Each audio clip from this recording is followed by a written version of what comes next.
Volume 2, Chapter 41. Osmond touched on this matter that evening for the first time, coming very late into the drawing-room where she was sitting alone.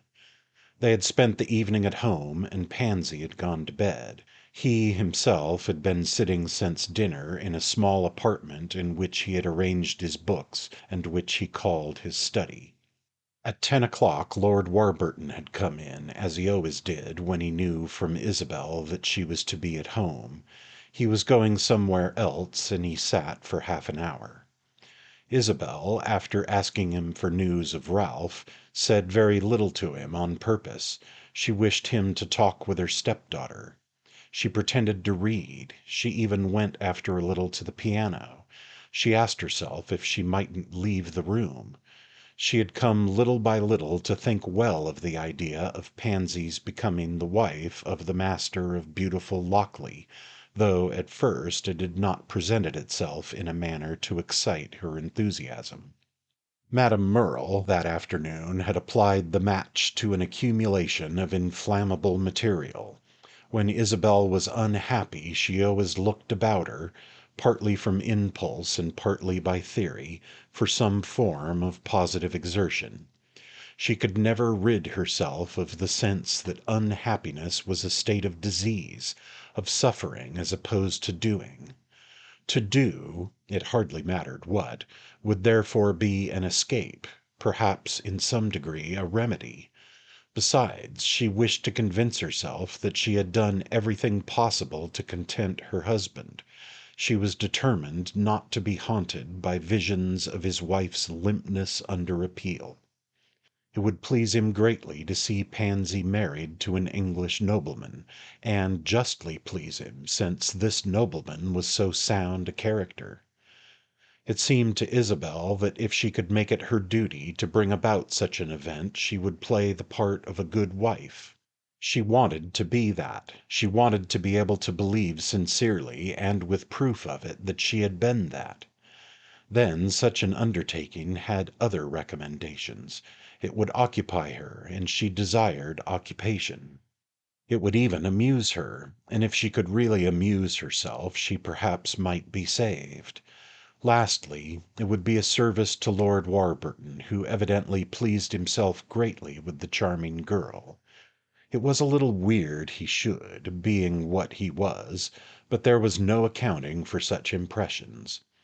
Pansy might captivate anyone at least but Lord Warburton.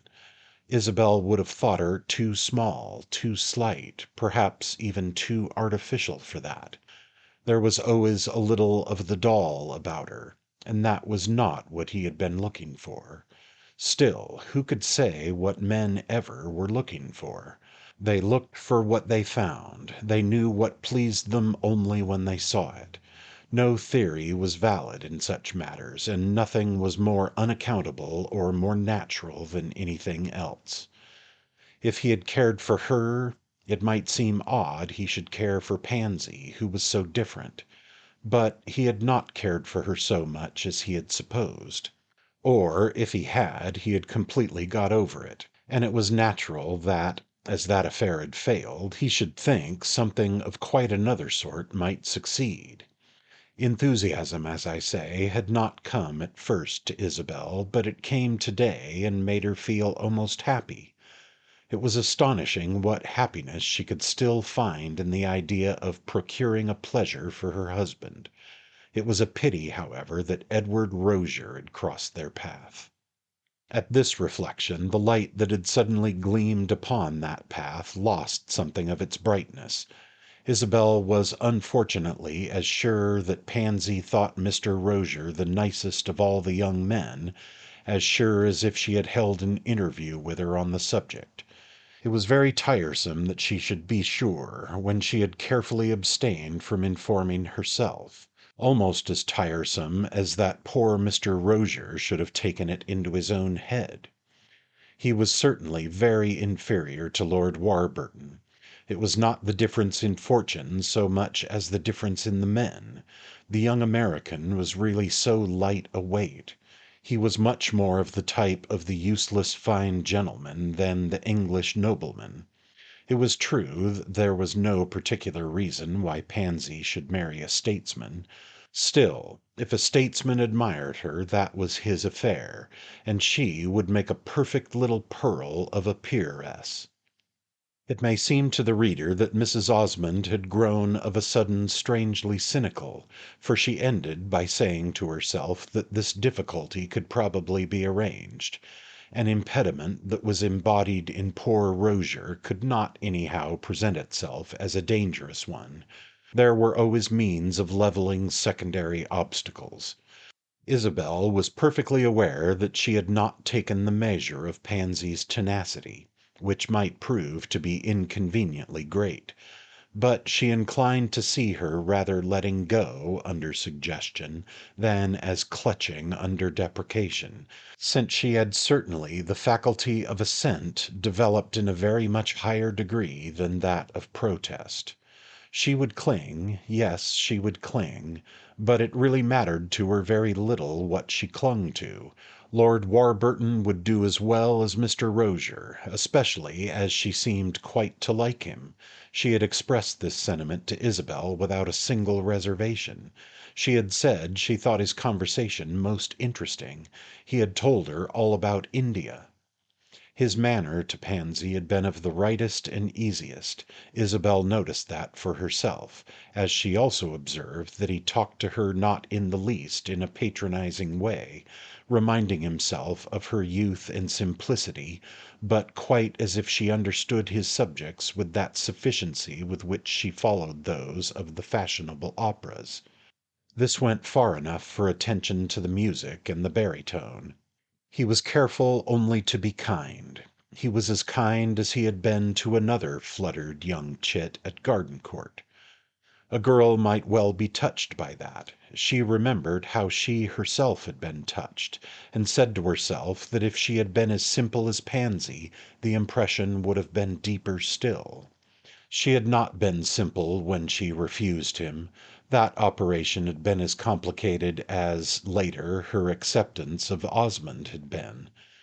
Pansy, however, in spite of her simplicity, really did understand, and was glad that Lord Warburton should talk to her, not about her partners and bouquets, but about the state of Italy, the condition of the peasantry, the famous grist tax, the pellagra, his impressions of Roman society. She looked at him as she drew her needle through her tapestry, with sweet submissive eyes, and when she lowered them she gave little quiet oblique glances at his person, his hands, his feet, his clothes, as if she were considering him. Even his person, Isabel might have reminded her, was better than Mr. Rozier's. But Isabel contented herself at such moments with wondering where this gentleman was. He came no more at all to Palazzo Roccanera. It was surprising, as I say, the hold it had taken of her, the idea of assisting her husband to be pleased. It was surprising for a variety of reasons, which I shall presently touch upon. On the evening I speak of, while Lord Warburton sat there, she had been on the point of taking the great step of going out of the room and leaving her companions alone. I say a great step, because it was in this light that Gilbert Osmond would have regarded it, and Isabel was trying as much as possible to take her husband's view. She succeeded after a fashion, but she fell short of the point I mention. After all, she couldn't rise to it. Something held her and made this impossible. It was not exactly that it would be base or insidious, for women, as a general thing, practice such maneuvers with a perfectly good conscience, and Isabel was instinctively much more true than false to the common genius of her sex. There was a vague doubt that interposed, a sense that she was not quite sure. So she remained in the drawing-room, and after a while Lord Warburton went off to his party, of which he promised to give Pansy a full account on the morrow. After he had gone, she wondered if she had prevented something which would have happened if she had absented herself for a quarter of an hour, and then she pronounced, always mentally, that when their distinguished visitor should wish her to go away, he would easily find means to let her know it. Pansy said nothing whatever about him after he had gone, and Isabel studiously said nothing, as she had taken a vow of reserve until after he should have declared himself. He was a little longer in coming to this than might seem to accord with the description he had given Isabel of his feelings. Pansy went to bed, and Isabel had to admit that she could not now guess what her stepdaughter was thinking of. Her transparent little companion was for the moment not to be seen through. She remained alone, looking at the fire, until at the end of half an hour her husband came in. He moved about a while in silence and then sat down. He looked at the fire like herself. But she now had transferred her eyes from the flickering flame in the chimney to Osmond's face, and she watched him while he kept his silence. Covert observation had become a habit with her, an instinct of which it is not an exaggeration to say that it was allied to that of self-defense, had made it habitual. She wished as much as possible to know his thoughts, to know what he would say beforehand, so that she might prepare her answer. Preparing answers had not been her strong point of old. She had rarely in this respect got further than thinking afterwards of clever things she might have said. But she had learned caution, learned it in a measure from her husband's very countenance.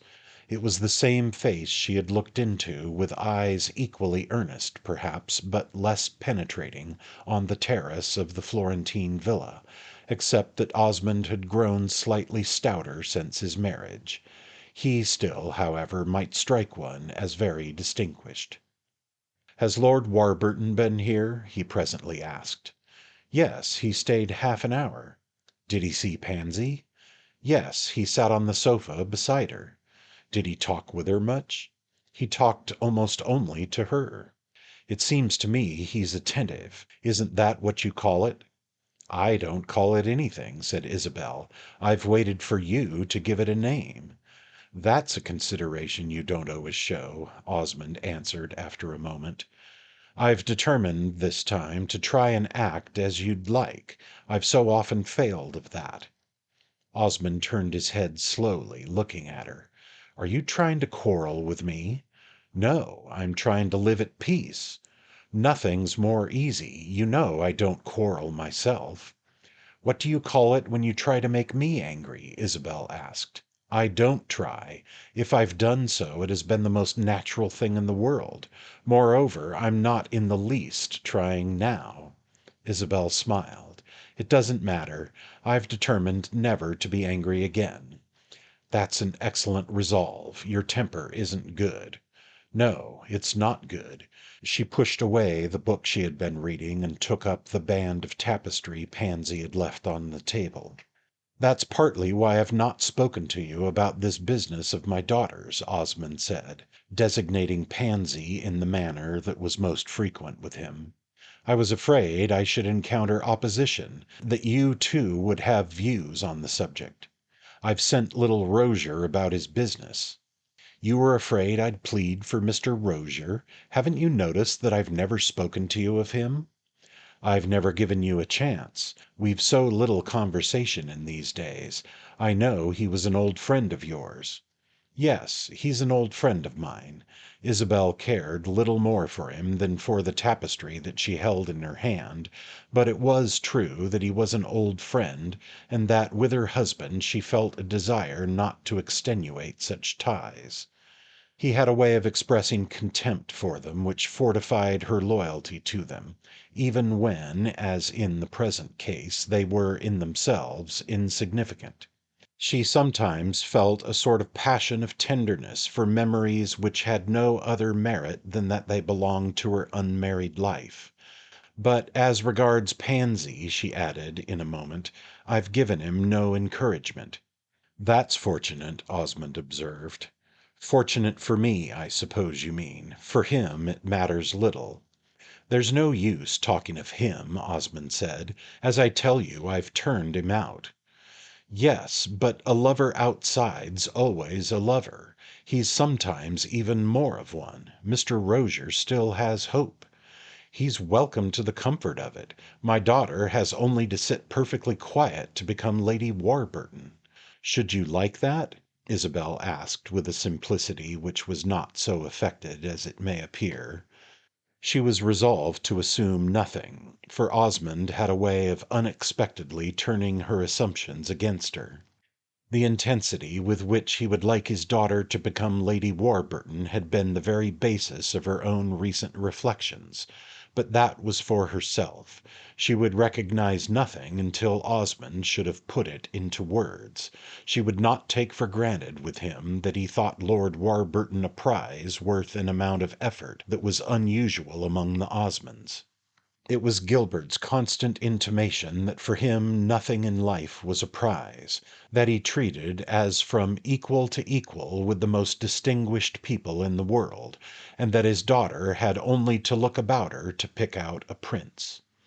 It cost him, therefore, a lapse from consistency to say explicitly that he yearned for Lord Warburton, and that if this nobleman should escape his equivalent might not be found, with which, moreover, it was another of his customary implications that he was never inconsistent. He would have liked his wife to glide over the point, but, strangely enough, now that she was face to face with him, and although an hour before she had almost invented a scheme for pleasing him, Isabel was not accommodating, would not glide. And yet she knew exactly the effect on his mind of her question. It would operate as a humiliation. Never mind, he was terribly capable of humiliating her, all the more so that he was also capable of waiting for great opportunities and of showing sometimes an almost unaccountable indifference to small ones. Isabel perhaps took a small opportunity because she would not have availed herself of a great one. Osmond at present acquitted himself very honourably. I should like it extremely. It would be a great marriage. And then Lord Warburton has another advantage. He's an old friend of yours. It would be pleasant for him to come into the family. It's very odd Pansy's admirers should all be your old friends. It's natural that they should come to see me. In coming to see me, they see Pansy. Seeing her, it's natural they should fall in love with her. So I think, but you're not bound to do so. If she should marry Lord Warburton, I should be very glad, Isabel went on frankly. He's an excellent man. You say, however, that she has only to sit perfectly still. Perhaps she won't sit perfectly still. If she loses Mr. Rozier, she may jump up. Osmond appeared to give no heed to this. He sat gazing at the fire. "Pansy would like to be a great lady," he remarked in a moment with a certain tenderness of tone. "She wishes, above all, to please," he added. "To please Mr. Rozier, perhaps." "No, to please me." "Me too, a little, I think," said Isabel. "Yes, she has a great opinion of you, but she'll do what I like." "If you're sure of that, it's very well," she went on. "Meantime," said Osmond, "I should like our distinguished visitor to speak. He has spoken to me. He has told me it would be a great pleasure to him to believe she could care for him." Osmond turned his head quickly, but at first he said nothing. Then, "Why didn't you tell me that?" he asked sharply. "There was no opportunity. You know how we live. I've taken the first chance that is offered." "Did you speak of him to Rozier?" "Oh yes, a little." "That was hardly necessary. I thought it best he should know, so that," and Isabel paused. "So that what?" "So that he might act accordingly." "So that he might back out, do you mean?" "No, so that he might advance while there's yet time." "That's not the effect it seems to have had." "You should have patience," said Isabel. "You know Englishmen are shy. This one's not. He was not when he made love to you." She had been afraid Osmond would speak of that. It was disagreeable to her. "I beg your pardon, he was extremely so," she returned. He answered nothing for some time. He took up a book and fingered the pages, while she sat silent and occupied herself with Pansy's tapestry. "You must have a great deal of influence with him," Osmond went on at last. "The moment you really wish it, you can bring him to the point." This was more offensive still, but she felt the great naturalness of his saying it, and it was after all extremely like what she had said to herself. "Why should I have influence?" she asked. "What have I ever done to put him under an obligation to me?" "You refused to marry him," said Osmond, with his eyes on his book. "I must not presume too much on that," she replied. He threw down the book presently and got up, standing before the fire with his hands behind him. "Well, I hold that it lies in your hands. I shall leave it there. With a little good will you may manage it. Think that over, and remember how much I count on you." He waited a little to give her time to answer, but she answered nothing, and he presently strolled out of the room.